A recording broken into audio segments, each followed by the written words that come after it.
guys, so nandito tayo ulit ngayon sa Car Paint Body Works kay Boss Pong. So magpapa-install tayo ng CVT system. Ayan, so meron tayo ditong bell. Ang laki ng bell ng click, walang joke. Okay, so installation lang tayo. Kasi nga, ang problema kasi kaya ako nag-upgrade nito noon nung pumunta kami ng Corcolon sa aming mga kaibigan ko. Makikita nyo dyan sa yung content natin nung Saturday nangyari. Bali kasi ang nangyari kasi noon, nakukulangan talaga ako ng hatak, especially pagpataas. So nag-aalangan ako sa mga overtake. And may instance doon na muntik na talaga akong alam mo yon, ma-sandwich. Kasi nga yung tipong sagad na yung ating throttle, mauubos na yung gas natin. Pero hindi nakakasabay yung output, yung gulong. So nag-upgrade tayo ng bell. Since talaga yung bell, pud-pud na rin talaga, wala na siyang groove. Tapos yung pulley natin. So para tumataas yung belt. So ito, tingnan natin kung ano nang gagawin ni Boss Pong.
Okay guys, so yun, nakabit na po yung paggilid natin, yung bago nating pulley set at saka bell.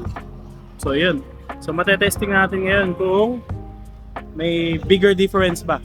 Siyempre ang weight natin ulit is 95 kg. So ang set natin dito is, if I can recall it correctly, center spring 1,200, tapos clutch spring is 1,000, tapos yung bola natin is 1115 para sa weight ko, no?